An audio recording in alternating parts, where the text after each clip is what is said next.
At number 10 we have the green clawed beast. Imagine you're out enjoying your afternoon, lounging on an inner tube, floating in the river, when all of a sudden you are attacked by a creature. Because that is exactly what happened to a woman named Naomi Johnson. On August 21st of 1955, Miss Johnson was out enjoying a swim with her friend in Ohio River near Evansville, Indiana. While swimming, Miss Johnson said that she was suddenly grabbed and pulled underwater by a large, hairy claw hand. She struggled underwater until she was able to kick herself free. She resurfaced only to shortly be pulled under again by this creature. Thankfully, Miss Johnson managed to escape once again. When she reached land, she had multiple bruises and wounds on her leg, one of which was a green claw print shaped hand. Now, Miss Johnson never got a good look at the creature, but could sense how big and strong it was from the force it used on her. This encounter was reported to an Air Force colonel who took detailed notes and then told Miss Johnson and her friend to never mention it again. Very suspicious. What is this man hiding? Was it a creature of his own that escaped? No one knows. But what they do know is to never swim in that river again. In our 8th spot we have Walhalla Road. Located in North Columbus, this road is supposedly one of the scariest roads in Ohio. Legend has it that around 1950, a doctor by the name of Mooney and his wife and kids used to live along the road. It is said that one night Mr. Mooney lost his mind and murdered his family along this road. Apparently, if you walk this road in the dead of night, then you will see the ghost of Dr. Mooney murdering his family. You will also be able to hear them screaming and hollering. Like, the name of the road is literally Walhalla, like holla, like get it? Just a weird coincidence. Also, if you walk this road at night, it is said that you can see an eerie blue light appearing from the attic of the Mooney's old mansion. Coming in at number 7 we have Loveland Castle. Although it may sound like a nice place to go for a honeymoon, don't be fooled. It's not. Well, maybe if you guys have a thing for ghosts. Not judging. Now, this castle was actually handmade by a man named Harry Andrews back in 1929. Harry was obsessed with medieval times and architecture and decided to build this towering castle in the middle of the Midwest. Andrew passed away in April of 1981 at the age of 91. Loveland Castle is now a museum spot for tourists to visit. It is said that people have seen a shadowy figure roam the halls that resembles Harry. Typically, this ghost makes an appearance when something in the castle is going to go wrong. This may be Harry's way of still looking after the castle after passing away. In fact, one time, sounds of slamming doors could be heard upstairs. Upon investigation, they noticed that the septic tank was about to overflow. They believe that the slamming doors was Harry's way to warn them about this. And lastly, there's also said to be another spirit roaming the castle. This spirit is referred to as the Viking entity. Now, people believe that this entity is attached to one of Harry's antique swords in the castle. This Viking can be seen in a long black cloak, carrying a sword at his chest. Moving on to number 6, we have Riders Inn. Now, if you ever need a place to stay in Ohio, don't worry, I got you covered with a list of haunted inns not to stay at. Now, on this list is a bed and breakfast known as Riders Inn. In this inn, you can enjoy their restaurant, comfy accommodations, and of course, 3 ghosts. The first ghost that people have claimed to see is of a man dressed in a Civil War uniform. Now, both the other 2 ghosts are Roxanne and Susanna, the second and third wives of the inn's founder, Joseph Ryder. Apparently, Roxanne is a friendly ghost, whereas Susanna causes trouble around the inn. Inn residents have stated that they have been let into the inn by a woman in a white nightgown when the doors should have been locked. This was either the ghost of Roxanne or Susanna. Now, may I mention that this inn is literally located on a street named Painesville? Like, what are the odds? We are now at our halfway mark with number 5.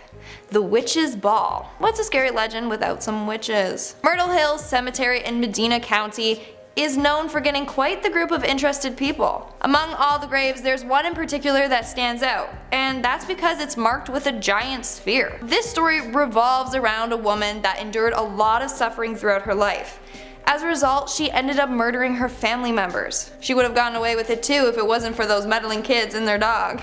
Just kidding. But I love Scooby-Doo. Classic. But seriously, she would have gotten away with it if it wasn't for the town members who realized that her family just started to disappear. They believed that she was a witch and she was practicing her magic in the woods. As a result, she was stoned to death and buried under the giant sphere.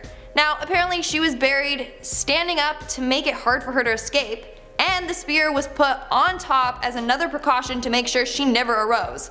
However, it is said that her spirit has found a way to escape. In the wintertime, snow will not fall on the spear or the ground around it.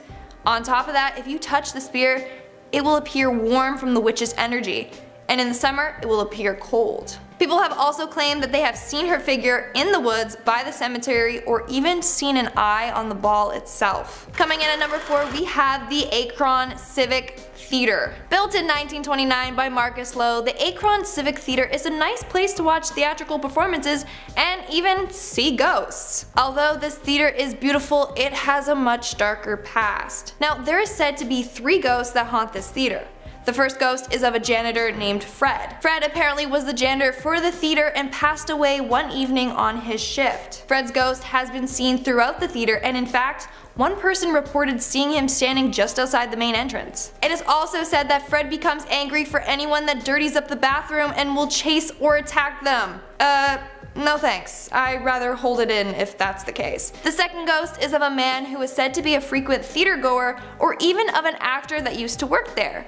He is said to lurk on the balcony and is fashionably dressed. And the last ghost is of a woman who died after jumping into the canal, which is below the theater. Her spirit is still said to roam the theater and is often heard crying. Let's move on to number 3 with the Headless Ghost. In October of 1889, a train conductor by the name of John Walsh was bringing the train along the Nickel Plate Railroad in Arcadia. While waiting for the signal that would allow him to continue traveling, he noticed that a section of the train cars had disconnected. While trying to reconnect them, the other missing section came barreling towards him, smashing his head between the 2 cars. In January of 1890, it is said that an engineer has seen John's ghost. Apparently, at night you can see John's headless ghost roaming the tracks looking for his, well, lost head. It is also said that he carries a lantern which he swings back and forth, and people have seen the eerie glow of his lantern at night. In our second spot, we have Helltown. What a nice sounding town to visit in Ohio. Helltown is located in an abandoned town of Newville in Ohio. Now,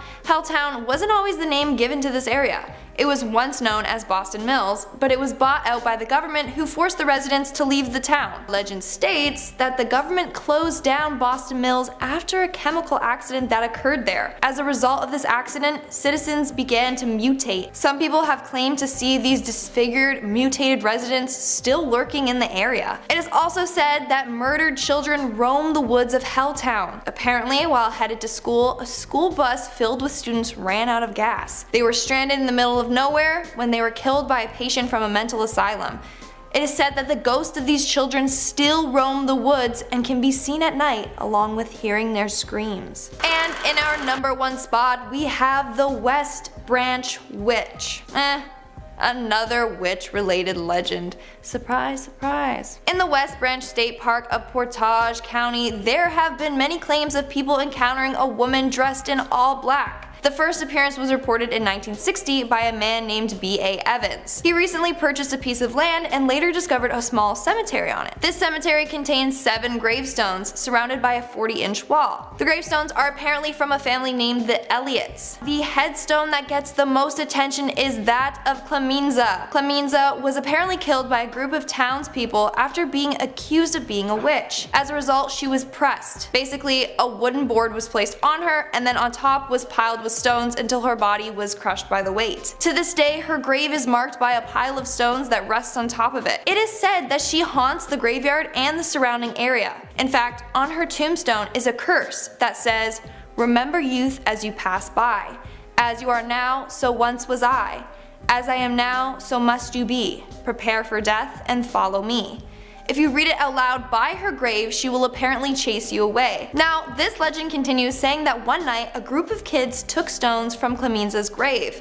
Later on, they died on their way home in a car accident, but the one kid that didn't take the stone survived. So any geologists out there, I recommend not taking any rocks from this site. Moving on to number 9 now, we have Athens Insane Asylum. Now this building opened its doors in 1874, becoming one of Ohio's largest asylums for the mentally ill. In the beginning, things went well. It offered some of the best care to its patients. As the years went on, the owners realized that they could put some of the patients to work there, specifically on the nearby farm. The greedier they got, the more patients they took on. By the 1950s, it had become a dumping ground for anyone that a family couldn't afford or simply didn't want to look after. At 2,000 patients, it was now 3 times over its capacity, yet the number of staff remained unchanged. Patients were forcibly restrained for days at a time, left in crowded rooms meant for one person, and regularly beaten by staff. In 1993, the hospital finally closed its doors. The remaining buildings were left to Ohio University. In the years after, students would tell tales of strange figures standing in the empty wings in the former hospital. For me though, the creepy part is the report of a stain on the top floor of the building. They say it's of Margaret Skeeling, a patient who went missing in 1979. She was found 42 days later in an abandoned ward. Tests show that she died of heart failure, yet she was found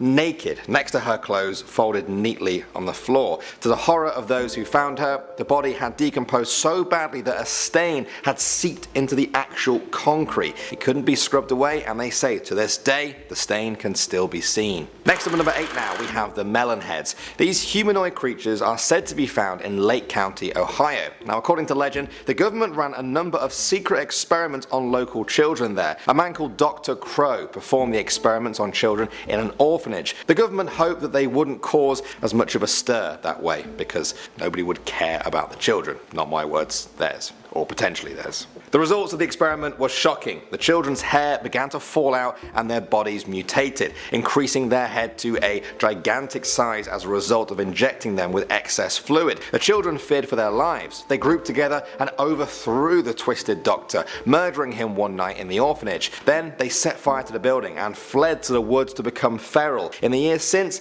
locals have reported seeing fully grown adults with huge heads darting through the trees. While this is already creepy by itself, they also say that the so-called Melonheads are now cannibals, feeding on any person that wanders too close to the woods. Moving on to number 7 now, we have the Reformatory. This is an old prison built in 1896 and designed by Levi T. Schofield. He wanted the place to inspire the inmates to experience a spiritual renewal and give up their harmful lifestyle, repent their wrongdoing. In the end though, it gained a reputation for death, after more than 200 people died there over the years. These days, people say that the building is haunted by the spirits of the dead. One such person is Helen Glatke, the wife of the prison's one-time warden. She was accidentally shot in the lung when a gun fell off a shelf. Now legend says though that she actually killed herself, and the whole accident story was nothing more than a cover-up. Then there's the rumours of a prisoner setting himself on fire in his cell, an old woman roaming the grounds, and also the hole. The hole was said to be a confinement space in the basement of the prison,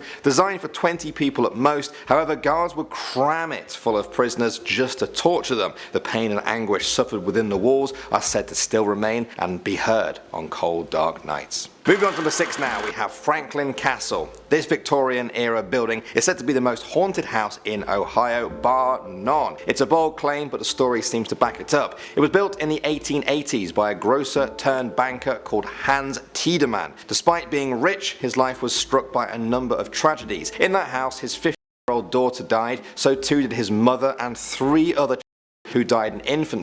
His wife became so overcome with grief that she became despondent. He attempted to distract her by turning the house into a sort of castle. He built elaborate tunnels, prominent gargoyles, and a sprawling network of rooms. He stopped though when his wife also passed away. He sold the property. It changed hands a number of times over the decades, and then in the 1960s, reports of hauntings in the house began to spread. There were strange electrical surges, the sound of babies crying, and a mysterious woman in black who roamed the hallways at night. In 1975, human bones were said to be found in a closet in the house. Now since then, there have been reports of an accident axe murderer there, a mass shooting of Nazis in the basement, and even the hanging of one of the original daughters of the family. People may dispute some of the stories, but some people who visit agree that a lasting presence can definitely be felt at Old Franklin Castle. Moving on to number 5 now, we have the Loveland Frogmen. This is a really weird one, guys, and I'm saying this as a guy who has done more urban legends videos than he's had hot dinners. Residents of the town of Loveland have been reporting since 1955 that amphibious men live along the river there. The first sighting occurred when a businessman claimed to have witnessed 3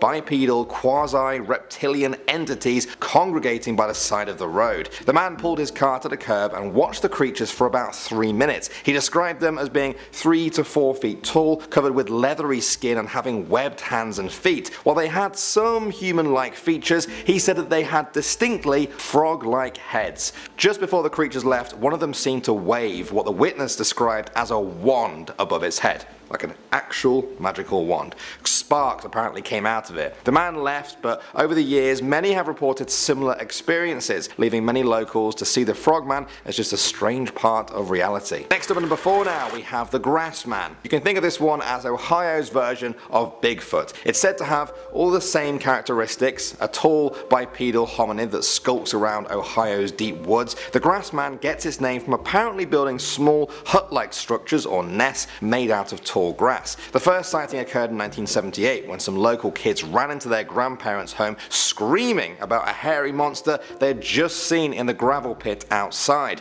When the grandparents went outside to investigate, they saw it too. They said it was covered in dark matted hair, sitting in the pit and fiddling with some trash. They later estimated it to be about 300 pounds. The family fled, but it wasn't the last time that they or many other locals saw them. When people started investigating, they found records from the 1700s of Native Americans in the area who spoke of a race of bipedal ape men. They referred to them as the wild ones of the woods and would often leave food out for them in an effort to keep the peace. Next up at number 3 now, we have the Cincinnati Music Hall. This is a classical music performance hall in Cincinnati, completed in 1878. Before construction was even finished, it was said the location was a place where the dead render the lives of the living a burden to them. How intense does that sound? When a nearby canal was being made, authorities found over 100 human skeletons that had to be removed. They buried them in the ground on which this building now stands on. More remains were placed there in 1838 when a steamboat exploded and flung bodies all over the city. They were also buried in the ground below the music hall. If that wasn't enough to creep you out, it also stands atop of an old orphan asylum and an old Civil War hospital. All of this has resulted in locals claiming it's the most haunted place in town. One night watchman felt the presence of ghosts there. He said, "They never touch me, but I always know when they are around, by an icy chill, a thrill of electricity. They never annoy me now by mere knocking, for I have gotten so used to it. So used to it that sometimes when people have really knocked at the door, I didn't open, because I thought it was only the dead that kept knocking, knocking, knocking." Well, I'm glad he can be so calm with dead people knocking at the door at night. Most of us would just nope right out of there. I know I definitely would.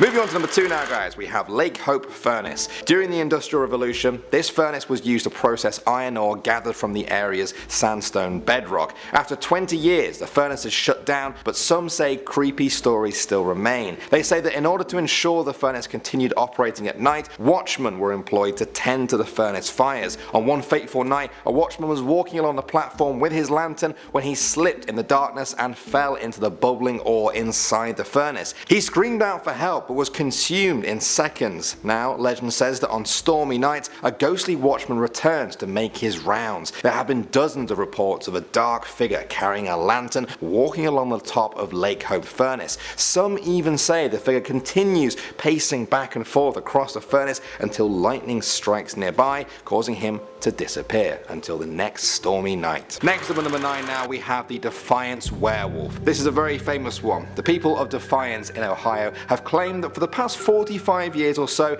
they've been terrorized by a werewolf. It was first sighted in 1972. Over the summer, there were many sightings of a rampaging, hair-covered beast on 2 legs. It was said to have a muzzle and was always covered in rags. The local media went into a frenzy, and even the police opened up a case file on the sightings. There have been many sightings since then. Many of them were around a series of old railroad tracks in the town, usually late at night. One of the first sightings was by a Mr. Davis. Now he said, "I was connecting an air hose between 2 cars and was looking down. I saw these huge hairy feet. Then I looked up and he was standing there with that big stick over his shoulder. When I started to say something, he took off for the woods." His friend Mr. Jones was with him at the time. He said, "At first I thought the whole thing was a big joke, but when I saw how hairy and woolly it was, that was enough for me." Next up at number 8 now we have Brubaker Bridge. According to legend, in the 1930s there was a brutal 1-car accident on this bridge over Sam's Run Creek, Butler County. The bridge is in a very rural area and nobody actually discovered the crash victims until later that night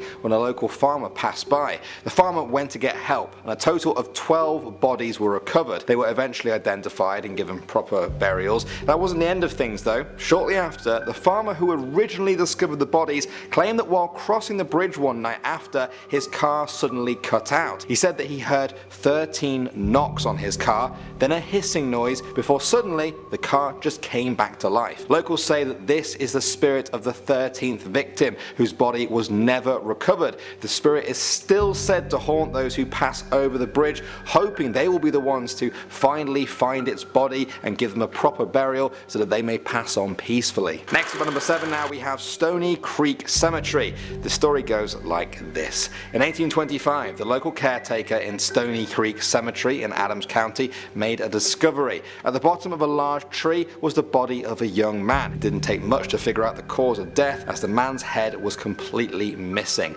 Although it's hard to beat that in terms of strangeness, there was one other thing. The crime scene was clean of any blood around this headless body. The police determined the murder must have taken place somewhere else before the perpetrator then dumped the body in the cemetery. Rumours began to spread that the head had not been cut off but rather ripped off by something extremely powerful. The case remained open and unsolved for many years before entering books of folklore. There are those that say that some nights a misty figure appears under a tree in the cemetery, the ghost of this unidentified man, unable to find peace until his murder is solved. Moving on to number 6 now guys, we have Patterson Tower. There are a number of theories about the origin of this strange tower, thought to be built by a John D. Patterson many years ago. According to legend, a group of teenagers in the 1960s took refuge in the tower during a thunderstorm. As the storm raged on, a lightning bolt hit the top of the tower. Electricity surged down the metal stair rail and electrocuted 2 of the teenagers, killing them almost instantly.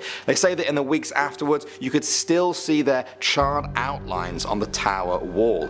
Officials blocked off the tower from dark tourists by placing metal plates across the door. Visitors still just ripped them off though to see what was inside. Legend now says that on stormy nights, the shadowy spirits of the teenagers who died can be seen in the tower. A bright bolt of lightning will illuminate their ghosts, making them glow as if they had just been hit by lightning. When the storm fades, so do they. Until the next time. Coming at number 5 now, we have Little Sugar Creek. The town of Bellbrook is sometimes referred to as Ohio's Sleepy Hollow because of all the ghostly legends that originated there. A man called James Buckley ran a sawmill there many years ago. He lived in a small cabin and grew his business to great heights, becoming the wealthiest man in the town. One night, his newfound wealth attracted some robbers. When authorities finally arrived to help him, they found Buckley's headless body outside. The murder was never solved. People say the cabin was haunted then by his spirit. Those who ventured there say they've been confronted by a headless ghost, his arms outstretched as if begging for help. In time, the sawmill was demolished, but that didn't bring an end to the sightings. Locals still say that if you wander down to Little Sugar Creek, where the sawmill once stood, you can still see the ghost of James Buckley, unable to pass on peacefully while the case of his brutal murder has been left cold. Moving on to number 4 now, we have Otterbein Cemetery. This one is also known as Blood Bloody Horseshoe Grave. During the 1840s, an Ohioan called James Henry was involved with two women at the same time, Rachel Hodge and Mary Angle. He wanted to know which one to marry. One night while riding home, he fell asleep on his horse. He awoke to find his horse had not taken him home, but had instead stopped in front of Mary Angle's house. He took this as a sign, and soon he and Mary were married. As his wedding gift to her, he gave her the horse that brought them together. They lived happily, but in 1845, Mary died from one of the many prevalent diseases at the time. She was buried in Otterbein Cemetery. Henry began courting Rachel Hodge, and eventually the two were married. He gave her the same horse as a wedding gift. They hadn't been married long before locals noticed something strange about Mary's tombstone. There was a glowing outline of a horseshoe on it. James took this as a sign that Mary was displeased with his new marriage. They said he was cursed. One night, witnesses heard strange noises and lights coming from the cemetery. The next morning, James was found dead in his barn with the mark of a horseshoe on his forehead. His death was ruled an accident, as Henry had been alone in the barn at the time. All alone except for one other creature, a horse. Even today, they say a strange horseshoe mark is still visible on Mary's tombstone, and that on some nights you can hear the sound of hooves trotting up the cemetery road. Moving on to number 3 now, we have Buxton Inn. This place has been going since 1812, making it one of the oldest inns in Ohio. In the mid-1800s, Major Buxton, after whom the inn was named, took control of the inn. There have been reports of ghosts there ever since. Many of the ghosts alleged to haunt the inn are said to be of previous owners. However, there's also strange knockings people have heard coming from the basement where the stagecoach drivers would have stayed. The door to that same basement is known to open and close by itself, and there have even been reports of footsteps coming up and down the stairs there. Major Buxton's spirit is said to be a shadowy figure, often sighted in the dining room. Another owner, Orrin Granger, appears as an elderly woman wearing old-fashioned breeches who is said to steal pies from the kitchen. There's also the lady in blue, who died in the inn and is recognizable by her distinct perfume. There's even a phantom cat that enters people's rooms at night in much the same way it did when it was alive. Next up at number 2 now, we have Old Raritan. The story goes that as European settlers first began to arrive in the Ohio Valley, wolf attacks on livestock became more and more frequent. Farmers began to hunt down the wolves, possibly to the point of extinction, but none of them could have predicted what came next. One wolf in particular always managed to escape the farmers. A huge grey one became known as Old Raritan. Farmers often reported seeing him and his mate wandering through the woods, but they never could corner him. Eventually, they became the only wolves that remained. One night, the wolves were trapped with their backs against Big Rock, a famous landmark. The hunters opened fire and brought the female down. Just as the hunters set their dogs loose to finish her off, a loud cry echoed through the woods. Old Raritan leapt in front and fought the dogs off. The hunters opened fire and wounded him too. Eventually, they called off their dogs. Old Raritan dragged his now dead mate up to the top of Big Rock. Once there, he let out a thunderous howl across the backdrop of the moon and then slumped down beside his mate. All was quiet, but not forever. On certain nights, locals say you can still hear a painful howl, and that if you head to the top of Big Rock, you'll be faced with the ghost of Old Raritan, still ready to fight in his afterlife. And finally, number 1 now, we have the Bloody Bridge. Sometimes you can just tell from these titles where these stories are heading. This bridge lies just outside of Spencerville, crossing the Miami-Erie Canal. According to legend, the bridge was the site of a grisly murder in 1854. In the years before that, a rivalry grew between two local men, Bill Jones and Jack Billings. Both had fallen for a woman called Minnie Warren. In the end, Minnie chose Jack, sending Bill into a fit of rage. One night in 1854, Minnie and Jack began to cross the bridge on their way home from a party. At the other end though stood Bill. He was holding an axe. They didn't have time to run. Bill took one swing and severed Jack's head clean off. Minnie screamed and jumped off the bridge and into her watery grave. Bill then disappeared until his skeleton was found years later in a well. Was it or revenge from the couple's family? Either way, the years since then have seen reports of ghostly images of the murdered couple on the bridge. Some even say that when the water gets dark enough, you can look over the bridge and see Minnie Warren's face staring right back at you in horror. Number 10. The Bisman Building. The Bisman Building was built in 1886, and fun fact, the film Shawshank Redemption used this place as a filming location. If you have seen the film, the building is used as the entrance to the Brewer Hotel, where Brooks and Red stayed made after they were paroled from Shawshank. The real building, though, is haunted. While here many people experience a feeling of dread and sadness, particularly on the 3rd floor. Many people also report an overwhelming sensation of darkness when on this floor, so if I were you, I would just stay away from the 3rd floor in general. Disembodied footsteps, voices, being poked and pushed, black shadows, and dark figures caught in images seems to be something that happens a lot. Spirits of a young girl, Ruthie, her aunt, and the spirit of a retired worker who died in an accident before leaving the building are 3 identified spirits that stay here. In past investigations here, investigators have received audible responses to their questions. Yep, the ghosts spoke to them. One piece of audio evidence was when an investigator asked if they could speak to Ruthie, and a voice was caught saying, "Is Ruthie here?" In addition to Ruthie, people have witnessed the spirit of a woman throughout the upper floors, people in Victorian clothing, and the sounds of people working. Number 9. Staley Road. Sometime in the early 1800s, pioneer John Wrench used the services of 3 Staley brothers to build a flour mill. The finished structure was to become the first double-wheeled mill in Ohio. The business flourished, and after several years, John had made enough money to retire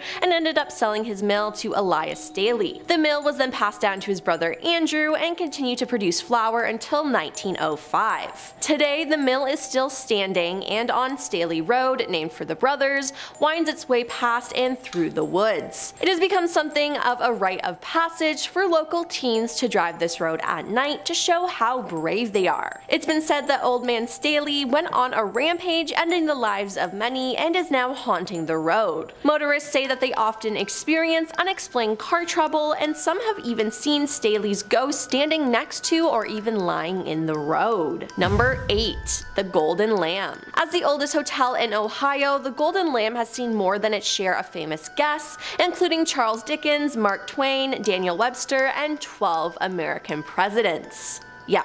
12. It's fantastic, but there's also been death and tragedy in the hotel. Guests have cited a girl who may be Sarah Stubbs, the niece of the hotel manager in the 1800s, or possibly Eliza Clay, a girl who died of a high fever at the hotel in 1825. The ghost of Charles R. Sherman, an Ohio Supreme Court justice who died at the inn in 1929, is said to appear in the hallways as a gray, gaunt man and conjures the smell of cigar smoke. Charles's death left his wife and 11 children, including Civil War General William T. Sherman, penniless. As a result, most of his children were put up for adoption, and some say the guilt of his family's demise keeps his spirit at the inn. Number 7. Moonville Tunnel. Located deep in the woods, the tunnel is framed by a faded stone archway covered in moss. The tunnel itself is long and extremely dark. It's actually an out-of-work stretch of railroad track that leads to an old coal mining town. If you're brave enough to venture through it, you might see the ghost of Frank Lawhead, an unlucky train conductor who met his end in a head-on collision with another train. Visitors in the area have taken photos with cameras or phones,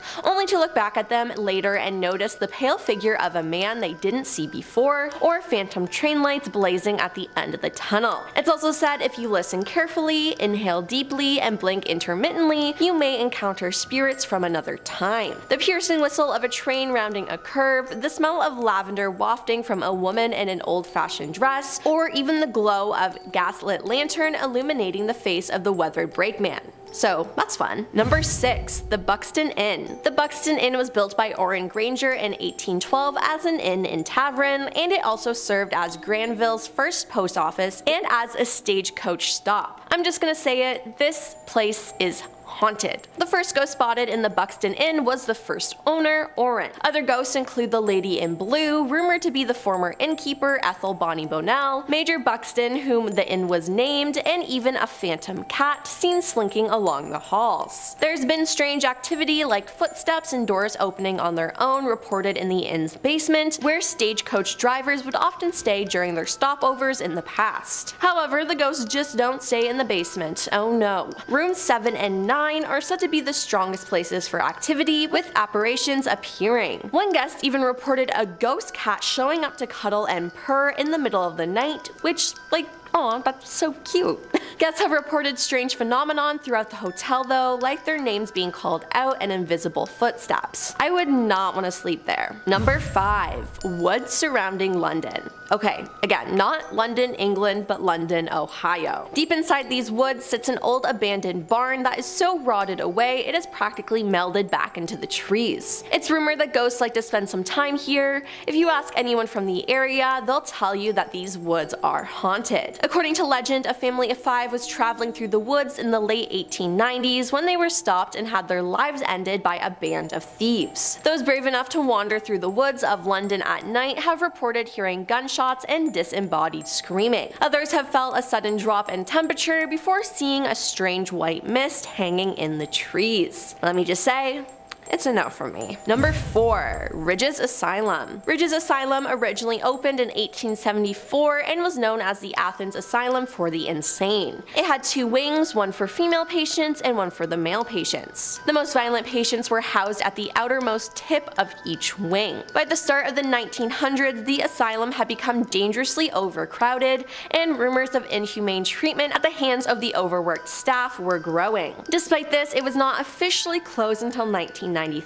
Some parts of the building are still in use, while other areas are completely abandoned. One of the scariest places in the building is the outline of a body where Margaret Shrilling died in 1979. She apparently got lost in the disused part of the hospital in the winter of 1978-79 and was not found for more than a month. When the corpse was eventually removed, it left a stain that could never be washed away, which just makes me gag thinking about it, but imagine the smell, like, ew. Ugh. She is one of the many ghosts who is said to walk the asylum at night. Strange figures have been seen roaming around the old floors. Others have heard disembodied voices, footsteps, and screaming. Most appealing to imagination is the basement. Some claim severely disabled patients were kept on chains in dungeon-like places. Some say they've even heard the chains being pulled. Oh, and there's also a cemetery on the grounds which holds over 1,930 bodies. Of those, 700 women and 959 men lay under the headstones marked with only a number, which is sad. Number 3.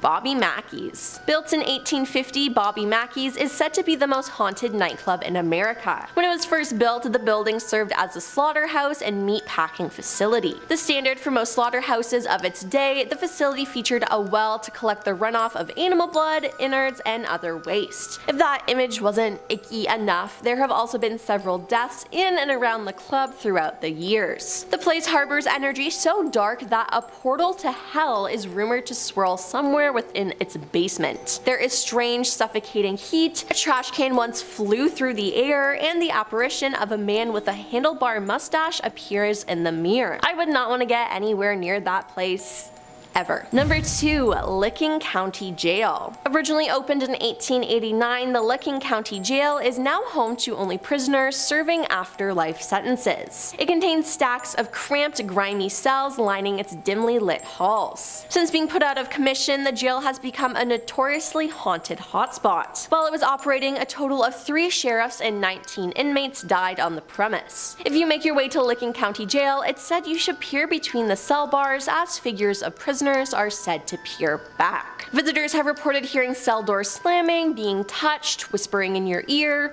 whistles, the sound of footsteps, some of those being what seems residual, the jingling of keys, screams, and moaning, as well as seeing strange light anomalies, full shadow figures, and photos with unexpected images in them. That sounds absolutely terrifying, and I would not want to go there. And coming in at number 1 is Sedamsville Rectory. The Sedamsville Rectory is a historical building that once served as the home for priests of Our Lady of Perpetual Help Church. Priests of questionable moral character were rumored to live here, if you know what I mean, including a man who was moved around considerably before retiring from the priesthood, leaving some to believe the church was covering up his tendency of mistreating animals. His fellow priests later confessed to hearing strange sounds sounds coming from his bedroom and feeling uneasy in his presence. As the alleged site of the mistreatment, it's no shock that the place has some wicked demonic energy. Reports detail strange howling cries and deep scratches appearing in the flesh of workers. The current owner of the building, Terry Scott, even claimed that she was pushed by an invisible force. The presence was so evil that a priest was called in to perform an exorcism, but his efforts did little to keep the demonic energy at bay, and whatever monster lurked in there still remains, and I would not want to mess with it. Number 10. Malabar Farm. Malabar Farm was built in 1939 by Pulitzer Prize-winning author Louis Bromfield and was his home until his death in 1956. But before it was built, another family lived there in the 19th century. Celie Rose, a challenged young woman who lived there with her family, developed a romantic fixation on a neighborhood boy. When Celie's family told her to stop claiming the boy as her fiancé, she mixed rat poison in their porridge. Her father and brother died, but her mother survived. At her trial, Celie couldn't understand why her parents didn't come to see her. After all, she said, the rats always came back after her daddy fed them rat poison in the barn. Afterwards, she went on and lived with her mother, whom, yes, she tried to kill, but then Celie poisoned her again, and this time it worked. At age 23, Celie stood trial truly alone, but was found not guilty by reason of insanity and sent to a state hospital. She lived out the rest of her life in an insane asylum, and since then the house has been haunted. One visitor saw a woman dressed like Celie Rose outside the house, people have seen lights flicker, felt a phantom cat, disembodied voices are heard, and there's an overall eerie feeling on the property. Yeah.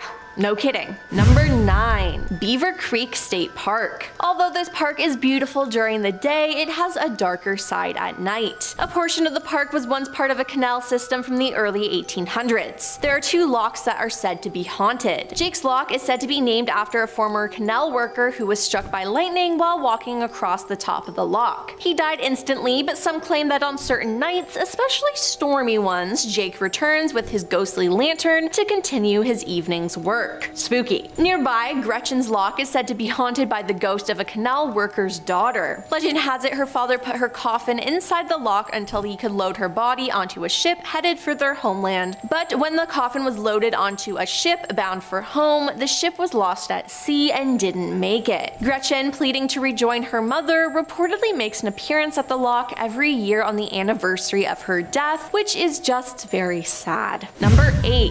The Wandle House. The Wandle House was constructed in 1916 by the Wheeling and Lake Erie Railway with funds contributed by railroaders. The Brewster Railroad YMCA featured 62 dormitory rooms used by the railroad workers, a restaurant, movie theater, and bowling alley. Today, the building is home to the Historical Society and houses memorabilia from baseball team photos, class pictures from Beach City and Brewster schools, railroad memorabilia and equipment, payroll records, and military uniforms. It's filled with tons of history, so those from the past like to visit. While there, you might come across Teresa, who worked in the eatery around the 1940s and 50s. People have also reported hearing noises, seen doorknobs turning on their own, and dark figures. And even one time, someone who was doing work in the basement of the building watched a person walk through a wall. Let me just say, I've seen a ghost walk through a wall before too, and it's creepy, so it's not something I'd like to see again. Number 7. Crybaby Bridge. Locals say if you stand on the Alliance Area Bridge at night, the sound of crying can be heard. Some say that mothers who did not want their sons or daughters during the baby boom would toss them from the bridge into the river below in the dark of the night. Others believe the cries stem from members of a cult kidnapping locals and ending their lives as part of their secret ritual. And finally, some say ghostly cries stem from a distraught mother who lost it after her daughter would not stop crying. In desperation, she tossed her over the bridge to her death, and upon realizing what she had done, the woman reportedly drove off the bridge her own life. This is all around sad and creepy, but if I heard crying noises without anyone around and on a bridge nonetheless, I would be terrified. Number 6. Old Chestnut Grove Cemetery. The story goes a woman accused of witchcraft was executed and buried at the cemetery. The townsfolk did not erect a marker, but instead built an iron fence around her grave, which was next to an old tree. An indentation next to the tree inside the fence marks her grave, and it's said that bad bad things will happen to those who get close to her grave. Another variation of the story says that several witches were executed and buried here, and their ghosts continue to haunt this area, which does not shock me. Not only did this happen, but on December 29, 1876, the number 5 Pacific Express was traveling over a high bridge carrying approximately 159 passengers and crew when the bridge collapsed. It sent the train and the people on it into the ravine below, and 92 people died. Many were burned alive while trapped inside the crushed cars and are buried in a mass grave at this cemetery. Due to this, people have seen ghosts of the passengers, and unexplained voices on tape have been recorded. Number 5. Malsalon Public Library. Let me just say, there's more than books in this building. Before it was a library, it was a house, and former residents Clara Baldwin Barrick and Annie Baldwin both died in the home. Clara lived in the home from 1895 to 1909, and her daughter-in-law Annie died in the home in 1931. This might explain why this place is haunted. Some visitors have heard footsteps or smelt an unfamiliar perfume. Employees get a chill with no explanation in the outreach room located in the basement of the former home. A patron once claimed to have been pushed by an apparition while in the library, and a security camera in the library caught the elevator traveling to the 3rd floor at 3 a.m. The doors opened and a bright light could be seen, and the phenomena has been caught on tape several times, and there is no explanation, and that is just like an immediate no. Director Sherry Brown, who has worked at the library since 1979, said she was working in her office, a former bedroom of the home, after the library closed when she thought she saw an employee walk past her office door. She yelled out but got no answer. When she investigated, she found no one. Paranormal investigators have conducted research in the library and have gotten responses from the ghosts during electronic voice phenomenon sessions, and if you thought libraries were boring, let me just say this one definitely isn't. Number 4. Lock 4 Park. An incident occurred here in 1857 which has resulted in the park being haunted. A canal worker, whom some say was the lock tender, may have been angry about the potential of work being shut down and wanted revenge. The angry worker doused his fellow workers with a container of acid or some type of caustic liquid. It said the enraged worker tossed the lid open and flung the contents on his fellow workers, dumping the remnants on himself. Legend states that no immediate deaths ensued, but rather the men suffered gruesome, slower deaths that took several days. A few men perished due to their acid-eaten skin and organs. The man responsible also died. Today, screams and moans of those who were burned by the acid supposedly can still be heard by some if they listen closely while visiting Lock 4 Park. Also, the lock tender's cabin, which is located in the park, may also be haunted by the spirit of the angry worker. Number 3. Franklin Castle. Franklin Castle is reported to be the most haunted house in Ohio. Rumors about the eerie castle began to surface after multiple deaths occurred in the Tiedemann family while living in the mansion. The home was built in 1883 by Haynes Tiedemann, a banker and co-founder of the Union Banking and Savings Company. And let me just add that the house has 4 stories and more than 20 rooms and 80 windows. Now, Haynes allegedly tore down another house on the property where 4 of his children had died. His first wife, Lucia, died inside Franklin Castle in the 1890s. The American businessman would eventually bury 3 more of his children and his mother. Since then, the location has been the site of mysterious hauntings. A family with 6 children called the Romanos had moved into the house, and on the day they moved in,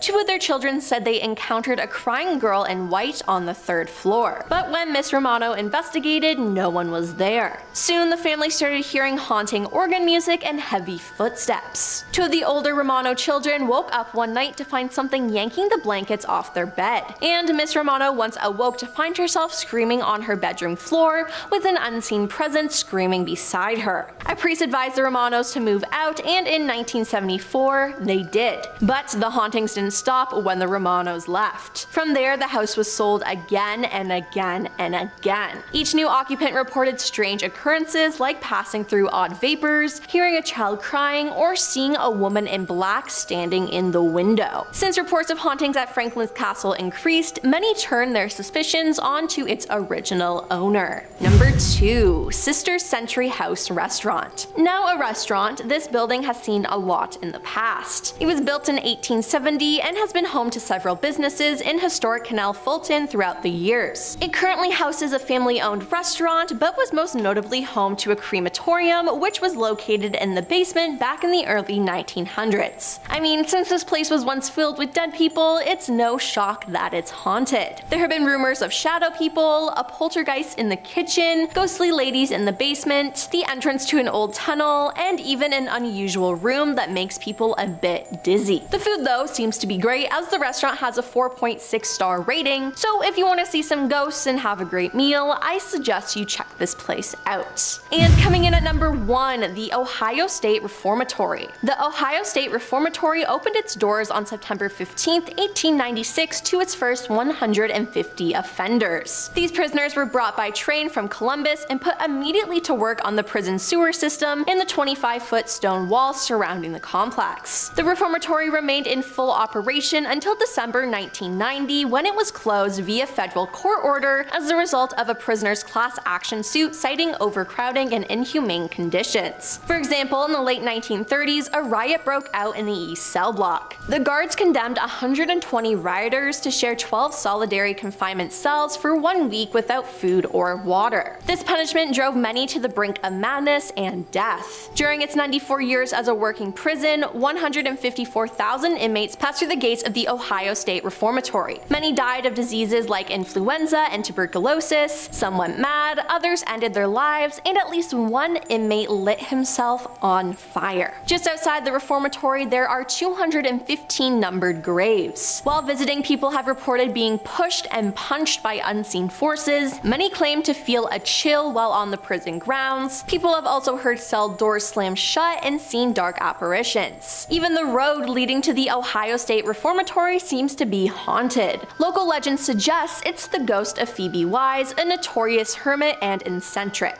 Starting off in our number 10 spot, we have the Loveland Frog. As someone who is not from Ohio, this is probably the most famous of all the Ohio urban legends I came across. The Loveland Frog is an urban legend that originated in Loveland, Ohio in the 1950s, and according to the legend, a group of local men spotted a humanoid, frog-like creature near the Little Miami River. They claimed that the creature was about 4 feet tall, had leathery skin, and webbed hands and feet. Over the years, there have been several reported sightings of the Loveland Frog, including one in 1972 by a police officer named Ray Shockey. Shockey claimed that he saw a strange creature. It's so funny that his name is Shockey and that he saw like a strange, what is more shocky? You know what I mean? Shockey claimed that he saw a strange creature on the side of the road while on patrol. When he got closer, he saw that it was a creature with leathery skin and frog-like features. Shockey drew his gun and fired at the creature, but it quickly ran away and disappeared. The legend of the Loveland Frog has become a very popular topic among paranormal enthusiasts and cryptozoologists. Some believe that the creature could be an undiscovered species of amphibian or reptile, while others think it could be a hoax or a misidentification of a known animal. Regardless of its origins, the legend of the Loveland Frog has become a part of Ohio folklore, and the creature has become an iconic figure in the world of cryptozoology. In our number 9 spot today, we have Ohio State Reformatory. Also known as Mansfield Reformatory, this spooky place is a former prison located in Mansfield, Ohio. It opened in 1896 and it closed in 1990. The prison is known for its very violent history and inhumane conditions, with reports of harm, bad conditions, and overcrowding. The prison is also rumored to be haunted, with many visitors reporting strange occurrences such as cold spots, unexplained noises, and ghostly apparitions. One of the most famous ghosts said to haunt the prison is that of Helen Glatke, the wife of a former superintendent who died in a car accident outside of the prison. Her spirit is said to still wander the prison, often appearing in the chapel or the administration area. Another famous ghost is that of the ghost in the tower, believed to be the spirit of a former inmate who died in a tragic accident while working in the prison's bell tower. Visitors have reported hearing his screams and seeing his ghostly figure in the tower. The prison has been featured in several films films and TV shows, including The Shawshank Redemption and Ghost Adventures, which of course only worked to further popularize its reputation as a haunted location. In our number 8 spot today, we have the Lake Hope Furnace. The Lake Hope Furnace in Ohio has a dark and haunting history that has given rise to many tales of paranormal activity. The furnace was built in the mid-19th century to process iron ore mined in the area. Many workers lost their lives due to the dangerous working conditions, and the furnace was shut down in the early 1900s. Over the years, visitors to the area have reported strange occurrences, including unexplained noises, sudden drops in temperature, and ghostly apparitions. Many believe that the spirits of the workers who died at the furnace still haunt the area. One of the most famous stories associated with the Lake Hope Furnace is that of a ghostly woman in a white dress who is said to wander the grounds. Legend has it that the woman was the wife of a worker who was killed in an accident at the furnace. She is said to be searching for her husband's lost wedding ring, which she believes is still somewhere on the property. Another ghostly tale is that of a former worker who is said to have lost his life here but was never able to leave. Visitors have reported seeing his spirit coming by the furnace in order to light it. While he carries a lantern in one hand, if anybody gets too close to him, it's said he vanishes into the darkness. In our number 7 spot today, we have the Werewolf of Defiance. The legend of the Werewolf of Defiance in Ohio dates back to the early 1900s. According to the story, a man who lived in the woods near Defiance was rumored to have transformed into a werewolf on nights of the full moon. Local residents claimed to have heard howls and seen a large wolf-like creature lurking in the shadows. Some even reported close encounters with the creature, which was said to be larger and more ferocious than any normal wolf. Despite numerous attempts to hunt the creature, the werewolf was never caught. The legend of the Werewolf of Defiance continues to be a popular topic of discussion in the area, and many believe that the creature still roams the woods to this day. Whether the Werewolf of Defiance was a real creature or simply a product of local folklore remains a mystery. In our number 6 spot today, we have Satan's Hollow. Satan's Hollow is a drainage tunnel located in Blue Ash, Ohio, and it has been long rumored to be the site of supernatural activity. According to legend, the tunnel was once used by a group of Satanists who performed dark rituals and sacrifices within its walls. People who have ventured into the tunnel have reported seeing strange symbols and hearing ghostly whispers. Some have even claimed to have witnessed apparitions of demons and other supernatural beings. The legend of Satan's Hollow has attracted many curious visitors over the years, and some have reported strange experiences such as unexplained temperature drops and sudden feelings of unease. Despite warnings from authorities and the dangers of the tunnel itself, and the fact that the tunnel is technically private property, many continue to seek out the site in search of thrills and scares, looking for the creature behind the most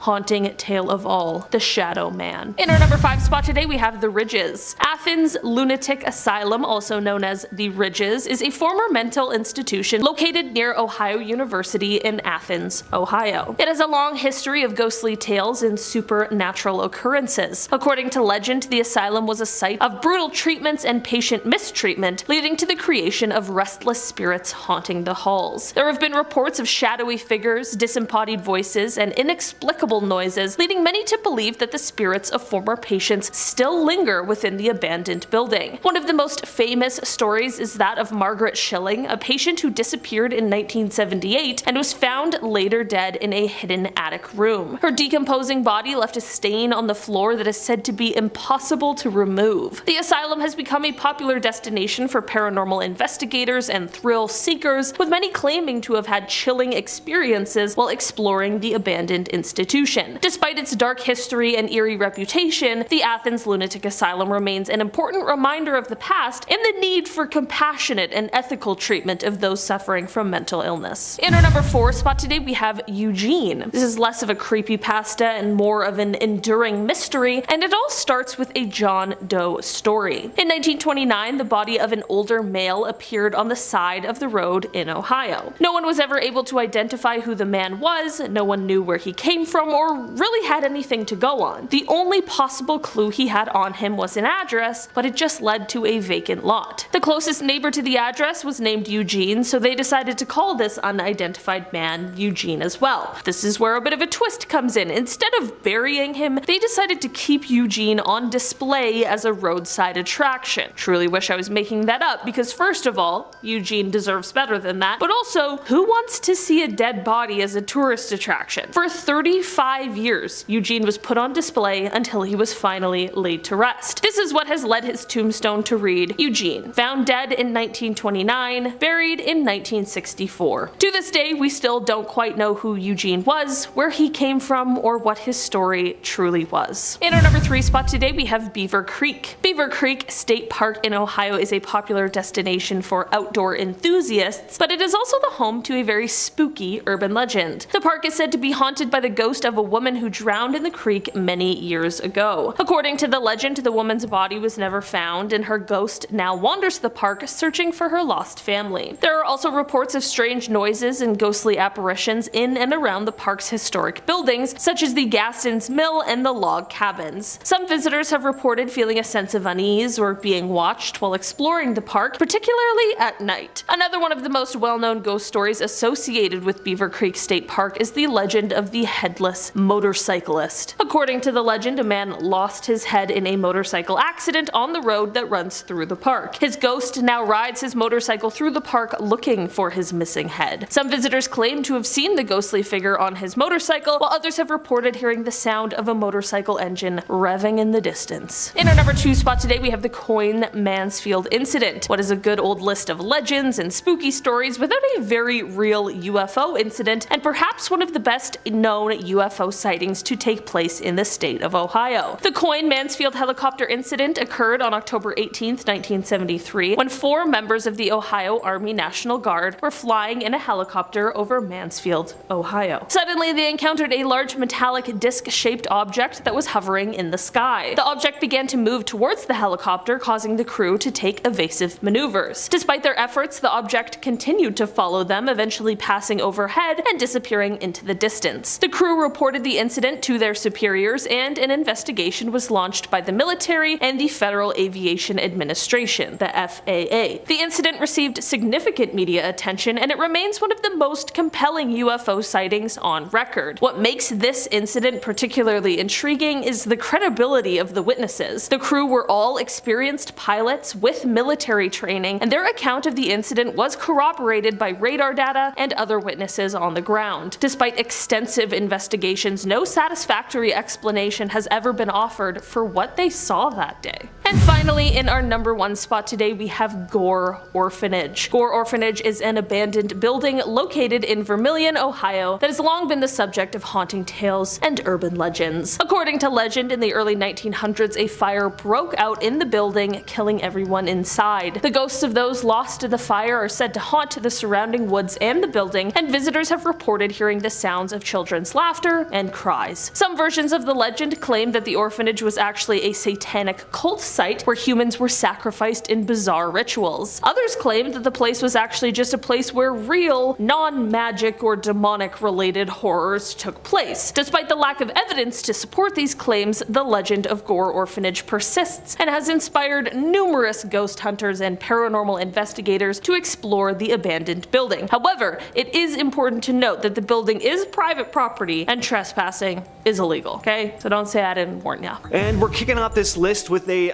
very recent Ohio Bigfoot report. This one is detailed on the BFRO, or the Bigfoot Field Researchers website, where there are tons of different eyewitness reports of the elusive beast, but this is a good one to start off with because it just happened back in January of this year. On January 22nd, on a snowy afternoon in Warren County, Ohio, a family reported seeing a big creature standing near a bike path while they were driving down the road. The father of the family wrote, "As we were driving along State Route 350 towards State Route 123, south of Oregonia, we came to the Loveland Bike Trail that runs next to the Little Miami River. As I slowed down near the bike path crossing, we looked out the passenger side of the car and saw a large black figure standing a distance up the bike path facing the river while it was snowing. The ground was covered with at least 3 inches of snow, so so it didn't appear that someone would be on the bike path biking or walking the trail. The weather was not ideal for anyone to be hunting or walking on the path at the time. The figure appeared to have come from the woods and was walking towards the river. He also described the figure as having no obvious clothing pattern, being consistently dark, and that his wife and 2 teenage children also spotted it. There have apparently been at least 9 credible sightings of a supposed Bigfoot-like creature in the same area too. Number 9, Bigfoot howls. In this video uploaded by We Do It Outdoors, we see our cameraman roaming through a forest in Lore City, Ohio. The sun is starting to set and we hear a series of strange, eerie howls and tree knocks. We Do It Outdoors seems to have started as a channel about maintaining lawns, but over the last few years there have been a number of Bigfoot related videos uploaded on there, one of which I may or may not be discussing later in the list. And whether they're real or not, some of them are pretty entertaining. We get some genuinely creepy sounds in this video. It definitely sounds like something or someone is howling in the distance. If I heard sounds like this while I was in the forest, I'd just turn right around immediately. This guy sticks around until it's like fully dark and the sounds just get louder and louder. Real or not, it's definitely a creepy video. Number 8, the Jefferson County report. Next up, I have another report detailed on the Bigfoot Field Researchers website. This incident was reported in July of 2021, still pretty recent, in Jefferson County, Ohio. A man describes finding a large footprint in his chicken coop, as well as all of his chickens having gone missing. He's quoted saying, "On July 9th at approximately 10 a.m., I noticed my 5 chickens were missing. The chicken coop was full of feathers, but no bodies or blood. I did a perimeter check and came across an extremely large footprint. I went back to the house and brought down a tape measure to the footprint and measured it and took pictures with the tape measure beside it. The footprint measured a length that was apparently 18 inches with a width of about 9 to 10 inches. A Bigfoot investigator named Jim Thompson came to investigate the man's property and discovered more footprints that were about 4 feet apart from one another. That's about double the gait of an average person, by the way. On July 24th, a couple weeks after making his initial report, the man described hearing strange yelps coming from either end of his property as if they were yelping back and forth to each other. And he also said that on some nights he gets an eerie feeling that something is watching him. I have that almost every night too. At number 7, we have Susan Ferenchak. Suzanne Ferenchak is a former skeptic turned Bigfoot enthusiast. After spotting a strange hairy creature near her home in Loudonville, Ohio, she had first spotted what she described as a big black-furred creature jump over the road. Not sure where said road was exactly or what type of road it was. If it was a highway road, that would be nuts. If it was just a small dirt road, still scary, not quite as impressive though. Suzanne has recorded audio of what she believes to be a Sasquatch while out in the wilderness near her home and has shared the 2-minute clip online. I gave it a listen. The quality, not great, but it's definitely eerie. You hear this distant howling. It definitely doesn't sound like a wolf. You also get some classic, whoops in there too, which a lot of Bigfoot researchers describe Sasquatches, making. Whether it's a genuine Bigfoot or not, I really just dig supposed Bigfoot audio. I just imagine being out alone in the woods at night and hearing some distant wail and whooping, and human or not, I mean, it'd be pretty bone-chilling. All right, now I'm going to share the last report from the Bigfoot Field Researchers Organization. At least for this video anyway, there are tons on the site. This one was reported in Mahoning County, Ohio in July of 2021. Sorry if I'm messing up the pronunciation there. A man had described seeing a strange creature one evening after returning home with his wife and is quoted as saying, "Tonight, yet another sighting by our pond. My wife and I were at dinner, and as we arrived home about 8:30 p.m., a large, fast, gray and silver, light brown, covered in fur Bigfoot darted from the bushes in our front into the cattails in our pond on all fours. We both looked at each other and said, Did you just see that? The subject was down low and bent in the middle as it moved. Unlike a dog, its undulating movement was not as fluid as a dog. It was not a bear. It appeared to be from 4 to 5 feet at the back and torso built like a barrel. When it went into the cattails, we were no longer able to see it. Number 5, the 1992 Grassman sighting. Grassman is again the name often given to the big ape-like creature or creatures that so many Ohio locals have spotted. And in this video, taken in eastern Ohio in 1992 by a man named Don Keating, he had spotted what looked like a large hairy creature walking into the forest. He managed to capture it on camera, and though the footage is very grainy and he was a fair distance away from it, there is definitely something walking into the forest. It's not the most convincing video evidence. It's hard to tell what you're looking at, but I do always find something eerie about old 90s VHS footage, and Keating seems to believe he saw some kind of large cryptid. So this video was featured on Monster Quest and features an interview with Keating describing what he saw and that he was a skeptic before this encounter. I always like it when they say they were skeptics before, because, you know, it's a bit more convincing that way. At number 4, we have the famous Minerva monster case. Back in 1978,